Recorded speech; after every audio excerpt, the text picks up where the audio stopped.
Friends, meet Deacon Ryan and Wynsdey Adams.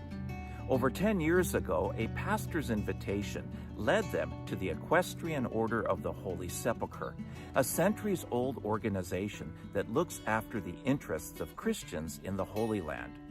Over time, their involvement in the Equestrian Order has led to a new family in the Holy Land. This includes yearly pilgrimages, during which they bring resources and help to children and young adults, both Christian and Muslim. I traveled with Ryan and Wynsdey to Israel about a year ago, and afterwards sat down with them, wanting to know what they do and why they do it. I started with the question, what is the Equestrian Order? Well, as part of the order, we are tasked with making sure that all of the churches in the Holy Land remain churches that are open to community, not museums, that the communities are supported.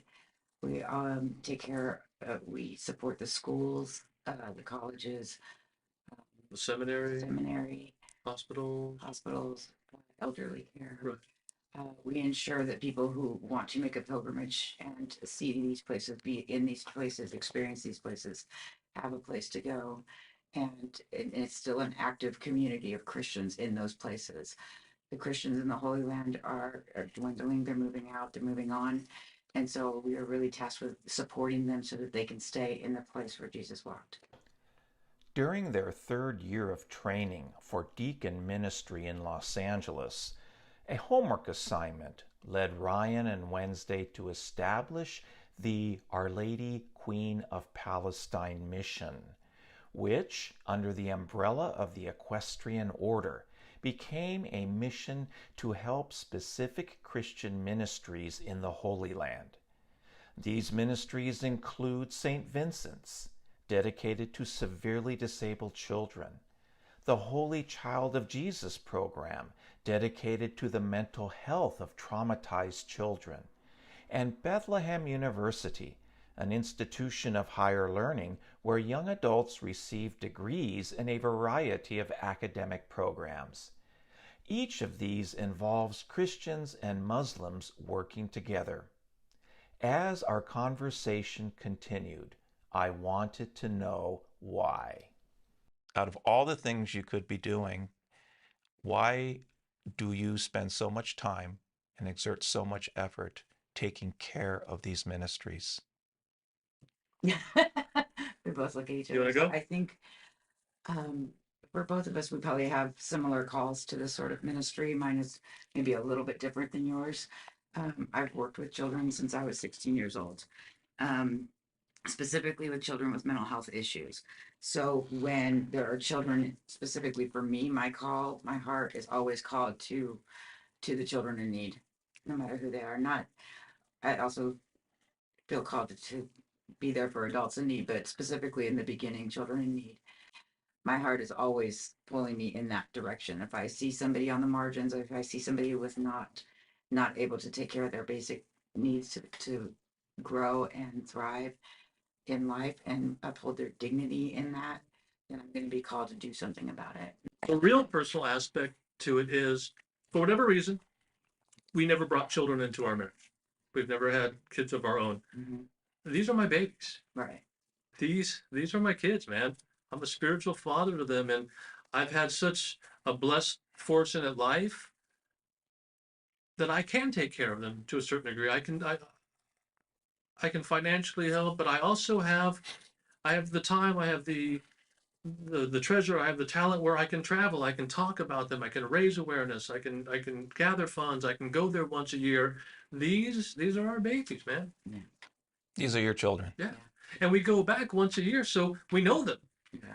I mean, there's kids We've watched there, them grow. right? We've watched them. You've seen some of them grow up. Yeah, Some. and we've seen some of them die. I mean, that's the reality. You have. Oh, yeah. You've seen. We have not been there during the death, but we know of, yeah. That were there and that were not, that went on to their heavenly reward. I did have one of the greatest blessings of my diaconal ministry at St. Vincent's. The nuns called me into a room and asked me to bless one of the children who was dying, and I think died within the night or the next day. Right. And I was inaudible. You couldn't even understand a word I said. I just cried over this child, but that was kind of a blessing. Yeah. But to experience that, man, sometimes words don't mean anything. I think that there's a different kind of gift in those moments. You get to be a part of something that nobody else is a part of. You're allowed to be present to somebody that nobody else is present to, and that that little gift stays with your heart forever, as you can see. You know, you nobody else gets to experience that unless you do this kind of ministry, and that's the gift of the ministry. We do what we can for everybody else, but there are little pieces and moments like that that we take with us no matter what, and that'll always keep us going.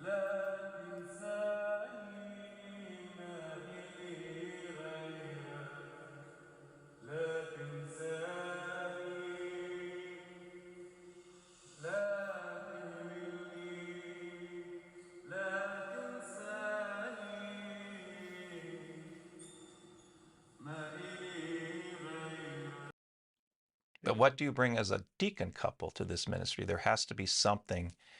I mean, in principle, someone like me can do what you're doing. People do without being ordained. Is there something about being ordained and being the wife of an ordained that you bring to your ministry? If we're talking specific about ministry and like what Yes. we do, especially with Our Lady Queen of There are certain Palestine, things that you can do right? as I have a platform. yeah, I get to stand in the sanctuary. I get a microphone.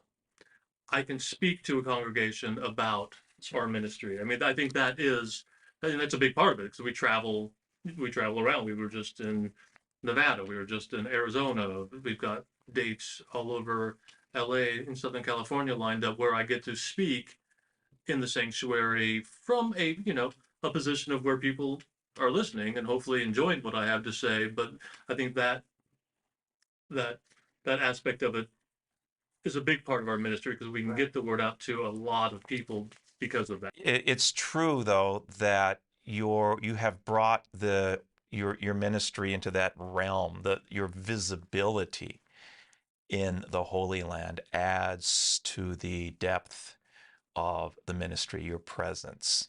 Yeah, and I think, I You mean, have to be present. Yeah. that's cool to hear.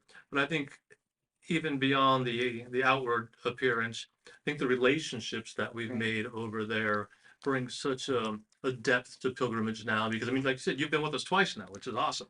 Yeah. We go to restaurants, we know the Christian families that own the restaurants. We go to the olive wood store, we know the families that they're family to us. So it's like we go to the Latin Patriarchate, we know the people that work there. So I think the real depth, the real heart of the pilgrimage, outside of some of the I would call what I look like a novelty actually, is the relationship and the Right. depth that comes out of that. I love Ryan. Ryan is one of the best person that I ever met, and he meant everything he said to me.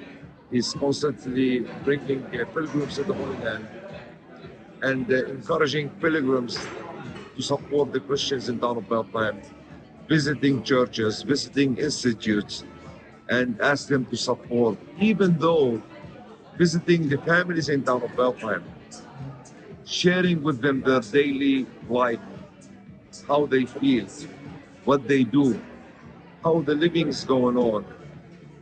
And that's what I love about Ryan.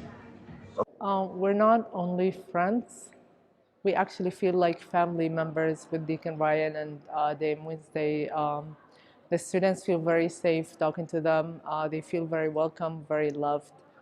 Um, the students feel very comfortable just talking to them, explaining the challenges they face to get here, living as Palestinians in the Holy Land, also as Christians, as a minority in the Holy Land, how the university is providing everything to them. So Deacon Ryan and Dame Wynsdey has been a beacon of hope for our students, like an oasis of peace. That is how I would describe the relationship we have with them.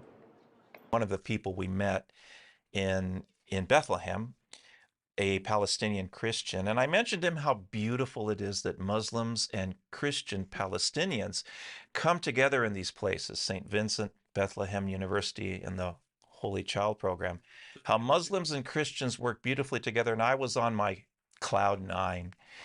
And he said, listen, the only reason they're able to operate these Christians in these ministries is because they allow Muslims in. Otherwise, they wouldn't be able. My response to just that piece about how we have to let Muslims into Bethlehem University, the Holy Child program, St. Vincent's and Carem, of course we do. They're still children of God, especially when you're talking about these special needs children. If there's a special needs child, I don't care if you're a Christian, I don't care if you're a Muslim, you're a child of God before you have any moniker put on you. So to that aspect, my response is of course. And if that helps it along the way, even better. But of course we have to let these children into there. Of course we have to let these students into there. We didn't see any conflict, religious conflict, because both religions care about children and they both value the life of a child and the welfare of a child. So it was just perfect match. Catholicism and Islam meeting to help children. And the gentleman that you're speaking about has lived this experience in a way Right. that none of us can understand. Yeah. Right. And there's anger there. And some of that anger is pretty justified as well. And that is that colors his view of the world that he lives in. And he lives in Bethlehem. So he is in the middle of that on the Palestinian side. Yeah. And when we understand, I can empathize with that. It might not be how I would like to see it. I would not be how I'd like to hear the experience. I would hope that at some point we can come together a little bit more, Yeah. or that, you know, he can have some good experience to counteract a lot of the bad, or eat just a little bit. But what he did for you that night was he showed you what his reality is. He allowed you Yeah. to be a part of something real, not a part of the tourist thing or the pilgrimage thing that you were talking about, right? He allowed you into a real moment. I really needed that. Right. And I think that's also as uncomfortable or as kind of heartbreaking or as much as it changes your view of the situation a little bit there, it's also a gift so that you get to see and hear the reality of his life. And of course, the equestrian order is firmly behind the Christian Palestinian because that's the mission of the order. And your comment to me was, well, I know where I stand. And so having to live there and take a side is quite a different reality than going in as a pilgrim for a couple of weeks and then coming back to the United States. Okay, so we've got to go back. We've got to drill down real quick on the I know where I stand comment. Right. Because I do know where I stand, and you're absolutely right. The Equestrian Order of the Holy Sepulchre of Jerusalem, a Catholic organization, the Catholic order from the Pope down, Catholic order. Bethlehem University, a Catholic institution. All the places that we sponsor are run in one form or another by different orders, different communities, but they're all Catholic organizations. They're Christian-based organizations. When I say I know where I stand, we've been talking about the whole time. I stand as a man of the gospel. I'm not a Republican. I'm not a Democrat. I'm a man of the gospel. If I'm going to be a man of the gospel, I've got to live out the message of the gospel. And if the shepherds came, or the angels came to those shepherds and said, I got good news for all the people, that's everyone. So yes, I may be a Catholic deacon who ministers and spends time in the Holy Land, but that doesn't exclude me from entering into relationship or working alongside and then sometimes hand in hand with Jewish sisters and brothers or Muslim sisters and brothers. We go to Bethlehem University. I have relationships with the Muslim students and the Christian students. Now, yes, our mission is to support the children or support the Christians of the Holy Land. For our mission, it's always children based and special needs children for the most part based. But like you said, every one of those institutions, look, when we raise awareness and I speak in parishes and I'm raising awareness, I don't raise awareness for the Christian special needs children. I raise awareness for the special needs children, and they're Muslim and they're Christian. That's just the reality of life there. That's the reality of what it is. I don't separate one from the other. I know what my mission is as a Catholic deacon. I know my mission is as a Knight of the Order, which is a Christian Catholic-based order. But my mission as a child of God, as a disciple of Christ, as a deacon, is to be a man of the gospel, to do my best, and I fail constantly, but to do my best to follow Jesus's examples. He excluded no one. No one. So when I say, if that's the wording I used, I know where I stand firmly in the middle with the Gospels. And that's being of service to any child of God that's in need. Everywhere we look at the Gospels, Jesus is always doing two very specific things. He's always calling us into a deeper relationship with God, with himself, but also a deeper relationship with one another. As far as who we are as a couple, when we go there in ministry. We don't differentiate who we minister to. That doesn't matter. When you say you stand in the middle, you stand in the middle with the heart of Jesus for whoever is around in need. Try to. You know, On the other hand, at Bethlehem University, I had numerous conversations with young adults, Christian and Muslim, and unanimously they said, we love each other. I have a best friend as a Christian, a Muslim student said. Another Christian student said, some of my best friends are Muslims. So there's this, in my perception, there's this innocence. I don't know that they're as innocent as you want to presume, that they're just idealists in a school where things are going well. You have to remember these kids still live in Palestine. They are still having the same experience that our other friend had. They're just younger, but they're maybe looking at it or being taught or being brought together in a way that didn't happen before. And so what they're growing up with is not the same thing that our other friend has grown up with. It's not the same separation and anger that their families or their great grandfathers would have told their grandfathers or their fathers. What they're growing up with is a little bit different. And this is the progress, right? This is the hope. I understand what you're saying, but I don't think that they're as naive as you want to believe that they are. I don't. I think that they're fully aware of what their reality is right now. And I think the And reality, they're fully aware of their parents and their grandparents' reality. They're able to see some of that change. And our hope, I know for you and I, and probably a lot of people that spend time there, is that we get to see that little tiny glimmer of togetherness grow. So this is the future. These kids are not going to change as the difficult experience of life there wears them down. Or they will change so that the difficulties of life don't happen as severely as they did for their parents, grandparents, and great grandparents. Okay. Because with the community that they have created in the school is very different than the community that the Christians and the Palestinians had prior to the schools and the organizations that have been started in the past. I think it's these young women and young men, Christian and Muslim, who are actually taking steps to changing the world, period. I can imagine someone here in Los Angeles saying to you, we've got plenty of work to do here in the Archdiocese. There are plenty of children on Skid Row who need help. Why not concentrate all of these efforts here at home? Why take it all, well, at least much of it abroad? How would you respond to that? We live in a great country. Wednesdays on Skid Row, Monday through Friday. There's how many missions? No one's starving on Skid Row. In-N-Out goes there. Starbucks goes there. Right. You name it. Special Portos, Mrs. Portos, God bless that angel. Special needs facilities. You've got hospitals. You've got schools. You've got women and men who are nurses that work in this area. And specialized. Yeah, we have a great country. There's a handful of places there to take care of all the special needs children in the Holy Land. Right. And like I said, it's usually nuns that are doing the heavy lifting, and then it's Christian and Muslim volunteers. So we, at least for my heart, go there because they need help. We've got a great system behind us. Whether you like it or you don't like it, it works for the most part because we've got so many places where people can get support and can get help. But when you have nuns, and I'm not saying this to be dramatic, when you've got nuns that literally walk the alleyways and pick up discarded children, they need some help. We don't ignore our own community at all. We're heavily involved in ministry in and around all the churches that we are at service at.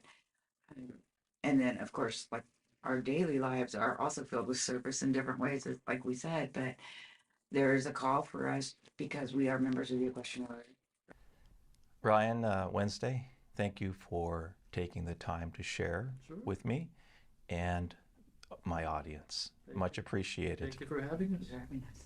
Blessings to everybody.